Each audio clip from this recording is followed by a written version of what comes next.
nice to see you. Nice to see you. You're with a good man here. We're very highly of you. Very nice to see you. Tim Grimes. Yep. Yeah, thanks for coming out. Yeah, nice to Okay, you can start. Veronica, you can start. Thank you. meet you. All right, thank you. So thank you, Mayor Brown. Like he said, I'm Veronica Lamb. I'm here to Speak into present. the microphone, please. Got it. I'm here to talk to you about the Woodward Avenue Loop two-way conversion. So I'm Veronica Lamb. I'm the MDOT project manager, and presenting with me today is David Hay. He's our consultant project manager from DLZ. So the purpose of our meeting today, we're going to provide you with an update on our project progress and answer any questions you may have, as well as identify any areas that might need some more information or consideration. In our agenda for our presentation, I'm going to talk to you a little bit about the project history, and then David's going to present to you on the current plan status and our schedule and next steps for the project. So just to give you a brief background on the Woodward Loop, prior to its construction in 1964, the city of Pontiac had two major roadways that intersected downtown, that being US 10 or Woodward Avenue and M59 or Huron Street. And at that time, the city suffered from quite a bit of traffic congestion, hence the construction of the loop. Some issues we've seen since that construction is the barrier effect that the loop's creating to the outside neighborhood areas to the downtown business district, as well as a difficult walkability for pedestrians. It's a 5-lane section, people don't feel safe crossing or it's not safe to cross, as well as the negative economic impacts we've seen over the years. So in 2014, Oakland County completed their livability study in coordination with the city as well as with MDOT. And this study recommended converting the current Woodward Loop into the two-way conversion that we're talking to you about. This would help improve the connectivity and accessibility to that central business district and adjacent neighborhoods for all modes of transportation, as well as eliminating that barrier effect that the existing loop is presenting today.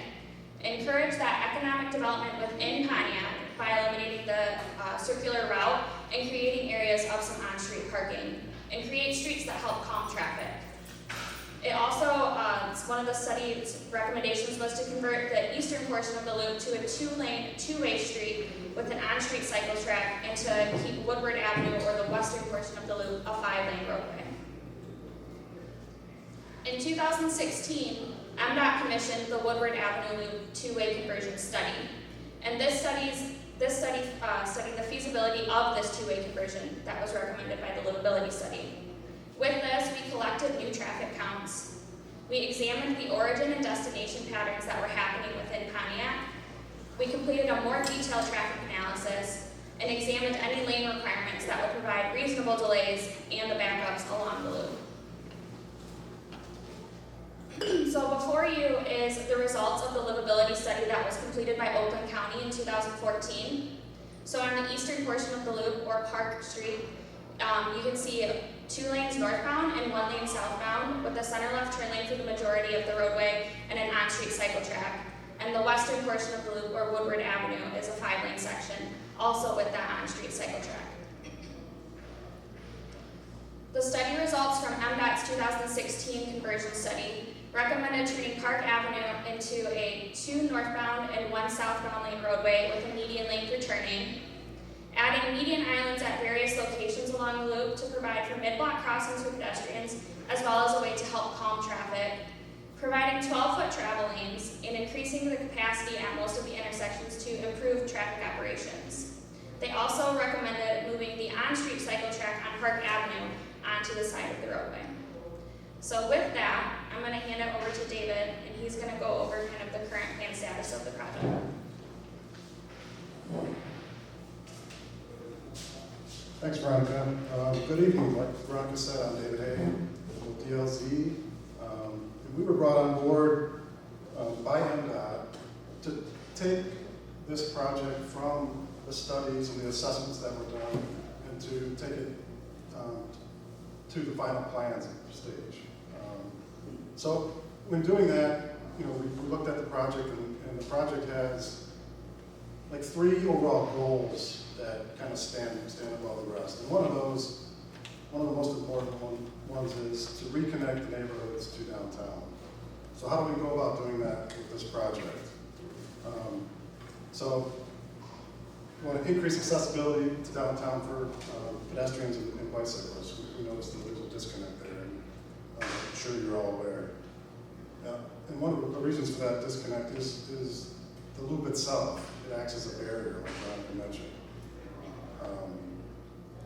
One way to help reduce that barrier is to limit the width of the road.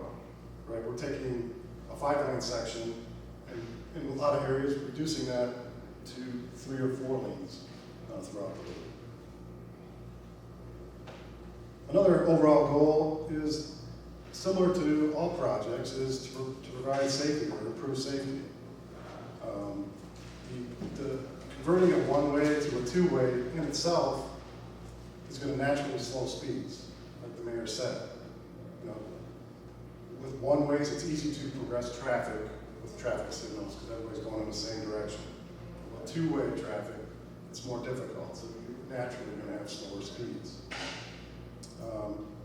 Also, to help slow speeds, we are introducing traffic calming elements like median barriers where we can, pedestrian refuge islands, some parking, on-street parking.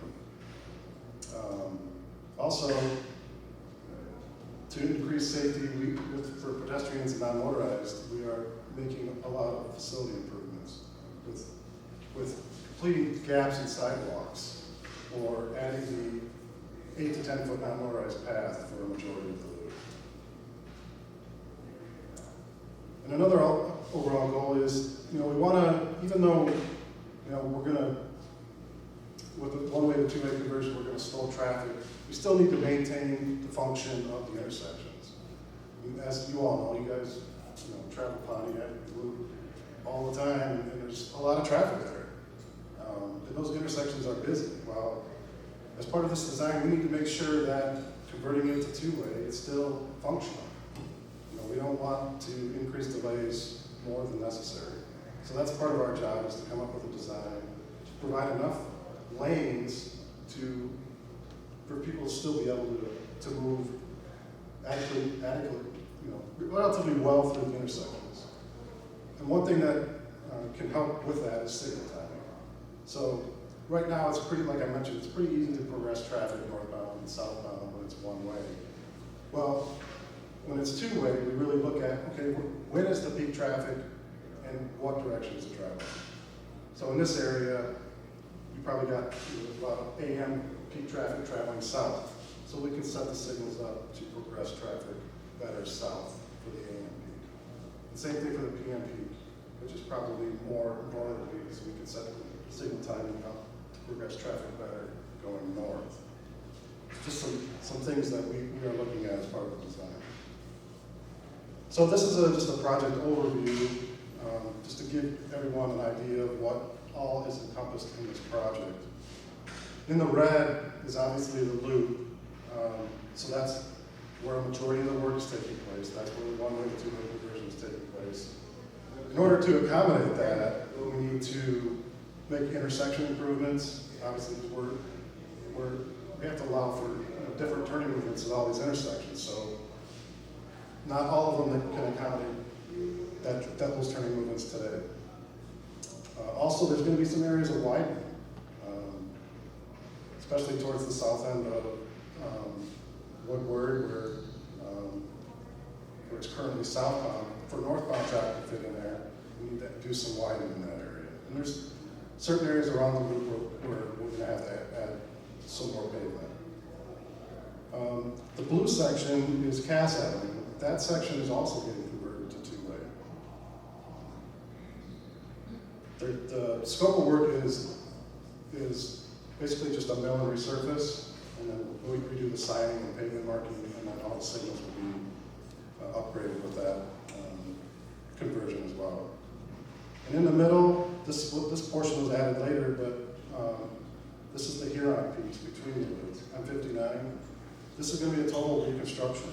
So all the pavement, sidewalks, signals, storm sewer, all is getting removed and replaced with new. some water main and sanitary sewer upgrades as part of that, once we have the road tore out. But that will all be brand new when we're done. There's also, we are currently studying the last section of Huron, the easternmost section that's currently one-way. Just looking at the feasibility of making that a two-way as well. So now I'm going to go through some intersections around the loop, just to give you an idea of what they would look like for the two-way. And then I'll show a little animation of how the traffic will move through that intersection. So here's Park at Woodward. So Park, let me first say that, just so everybody's aware, Park is the current east side of the loop. That there was it used to be called Park Street on that side prior to the loop, or at least a portion of that. So when you see Park on our slides or on the maps, that's the east side of the loop. That's the current northbound side. So this would be a new intersection here. This is at the very south end of the loop. Park at Woodward. As you can see, there's two lanes in each direction. Well, I don't know how well you can see that, but I'll show you an animation of what it looks like here.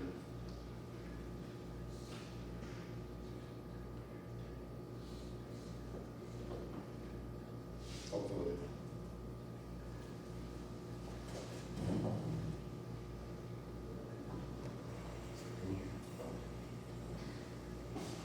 So this gives you an idea. So you got traffic from the south going north, straight onto Woodward. And then you've got southbound traffic on Park turning left to go south on Woodward. There's a right turn lane off of Park to go north. So at this intersection, you'll be able to make right and left turn movements.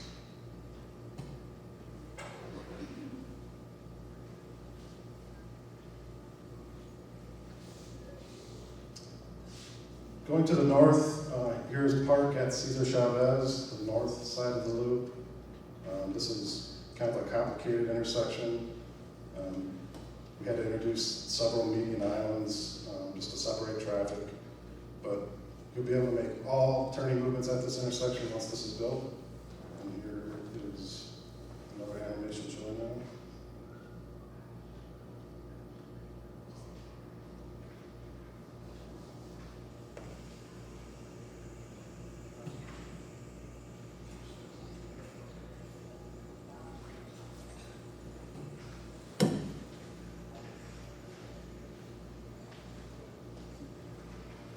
So a little different than today.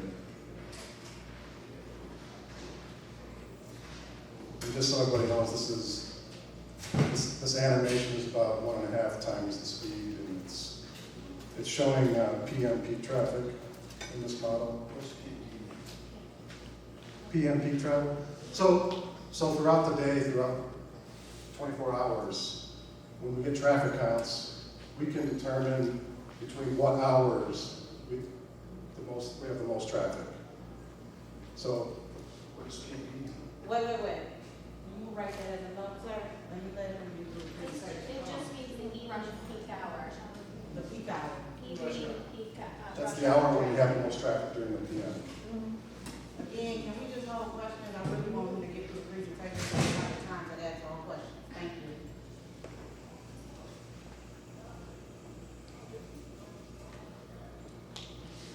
Here is Huron at Woodward. So this is on the west side of the loop. We're kind of looking towards downtown in this picture.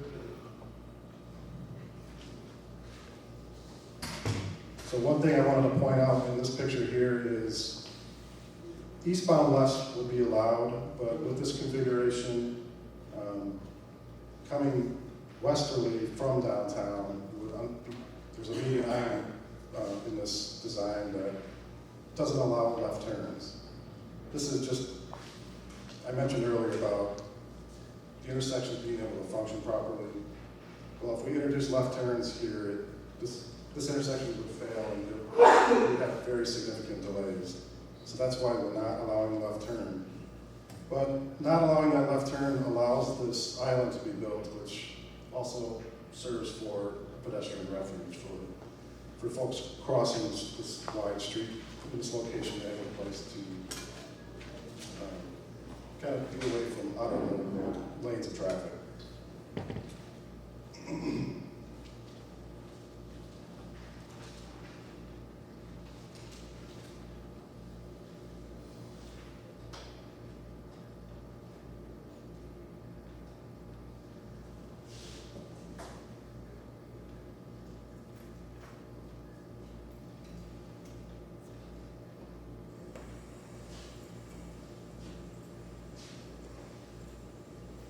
Another thing that's a little different about this design than the way it exists today is there would be two right turn lanes from southbound Woodward to westbound Huron Street.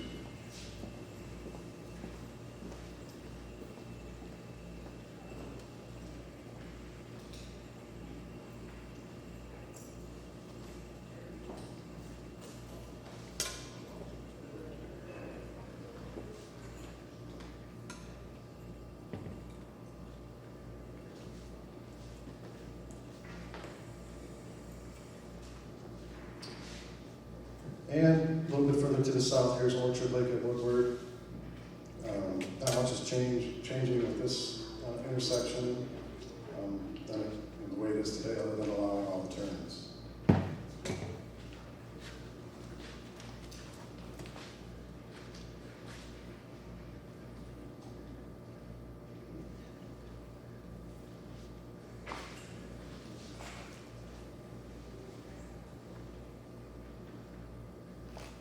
So you'll be able to turn right, turn left from all directions.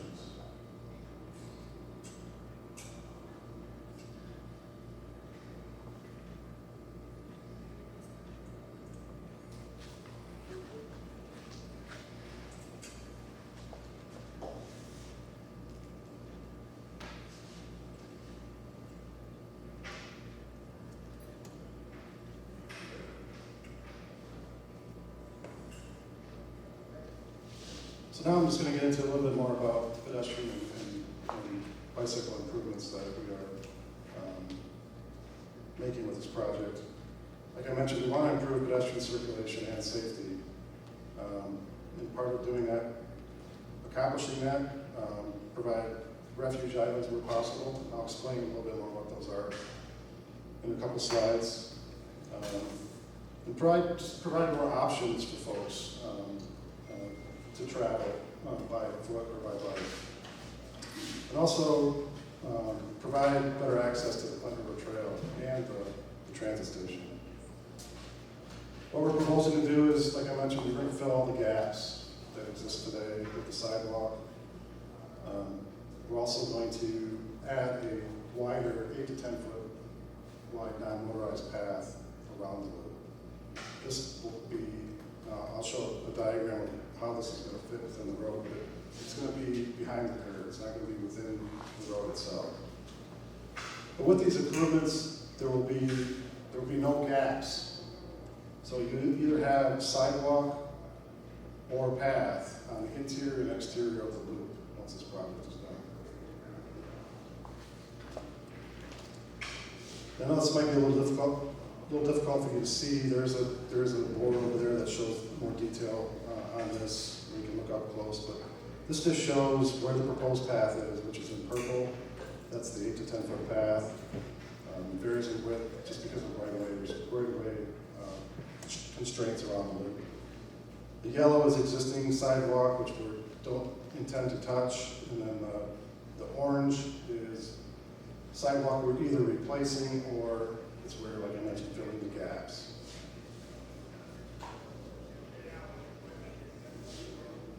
So here's just kind of a diagram showing the difference between sidewalk and side path, and also showing the approximate location from the roadway of where those would be located. So your sidewalk is going to vary from behind the roadway, usually 6 to 10 feet, and then your sidewalk itself is typically 5 feet wide. A side path, again, varies from the back of the curb. We need a minimum distance there to be able to put signage and utilities and things like that. So we need some offset there, but Usually that's 5 to 6 feet, but it can be as much as 10 feet. And like I mentioned, the path itself is going to vary between 8 to 10 feet. I mentioned pedestrian refuge islands a few times. This is just what it looks like. It's a raised concrete median in the middle of an intersection where left turns are not allowed, or next to the left turn lane. But this is just an area for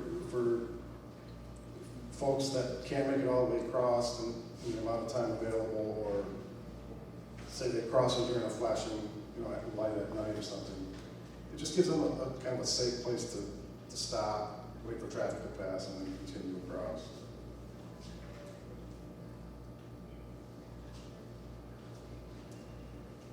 So I just want to mention this.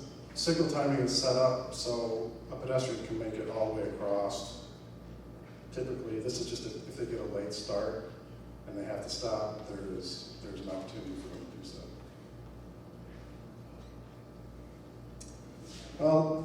Last thing I want to touch on is the schedule. So obviously we're here today for community engagement, which is wrapping up here in September. After this, we are about 30% plan development right now. So like I said, we're doing the design. So we're pretty early on in the process right now, which is why we're doing these meetings with the community. We still have some. It's important to get your input to see what we need to address as we move forward.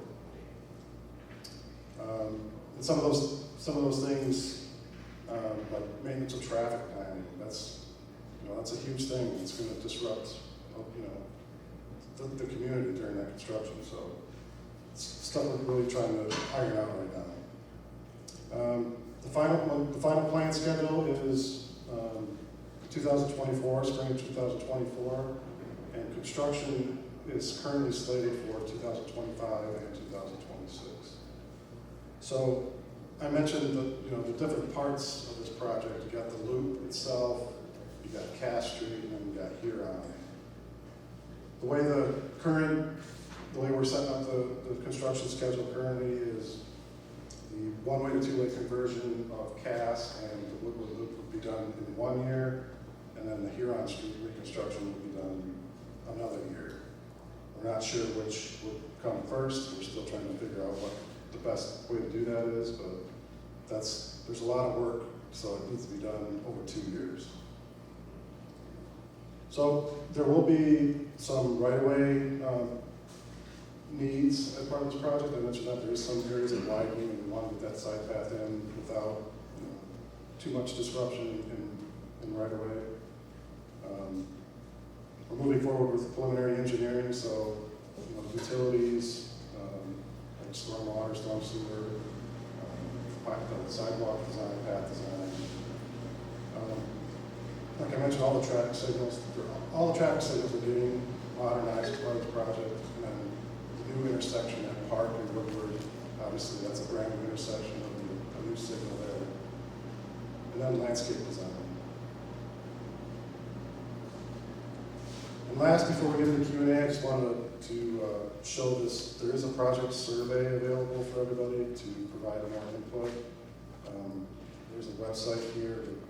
If you have your smartphone, here's the QR code that will take you directly to that survey. So we encourage you to go there and fill that out for us. So y'all set? What would you?